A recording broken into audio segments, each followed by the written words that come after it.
Bonjour, si vous nous rejoignez, sachez qu'on est là depuis 7 heures quand même et on vous accompagne jusqu'à 10 heures pratiquement. N'oubliez pas tout à l'heure C'est un monde avec William Lémergie.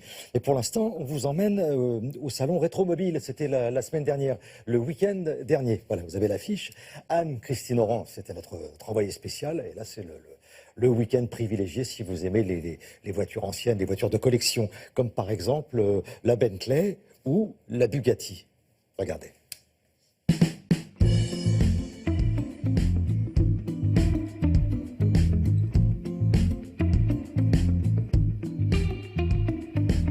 Ce sont deux marques complètement différentes puisque Bentley, lui, a commencé sa carrière comme apprenti mécanicien dans le monde ferroviaire, alors que Bugatti, lui, était le fils de Carlo Bugatti, le célèbre constructeur et fabricant de meubles.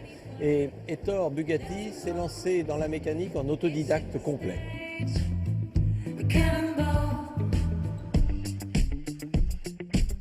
Tous les deux voulaient fabriquer les voitures les plus rapides. Bentley était plutôt un vrai mécanicien avec des bases solides et des choses beaucoup plus rigoureuses.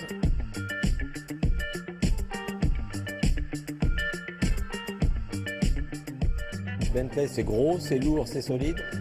Alors que les Bugatti étaient des voitures beaucoup plus légères, esthétiquement très fines. Chaque pièce est pensée, chaque pièce est dessinée.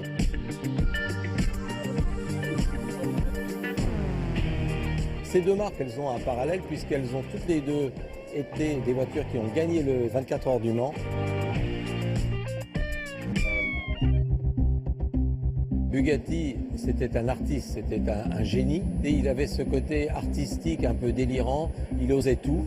Il a essayé même les moteurs de bateau. À la fin de sa vie, lui a construit des autorails. C'est d'ailleurs ce qui a un petit peu sauvé de la faillite l'usine. Tous les deux ont travaillé sur des moteurs d'avion, mais Bugatti, lui, a concrétisé son projet puisqu'il avait dessiné un avion qui était mu par 4 moteurs de Bugatti de course des types 50. Cet avion a malheureusement eu un accident lors d'un essai. Ettore et Bugatti n'ont jamais vu son avion voler. On a l'impression quand on regarde des Rolls-Royce et des Bentley qu'il y a une certaine similitude. Rolls-Royce avait racheté Bentley à partir de 1933. Et ces deux voitures étaient fabriquées conjointement.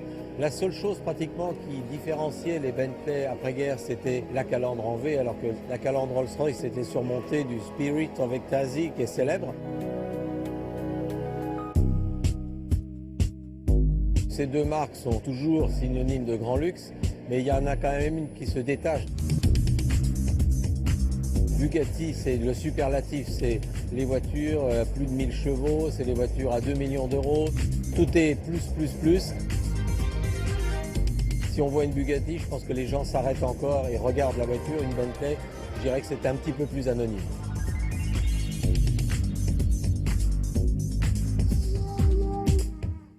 Merci de nous avoir fait rêver. Merci Anne-Christine Oran. Voilà, c'était le rétromobile de la semaine dernière, hommage à Bugatti et à Bentley.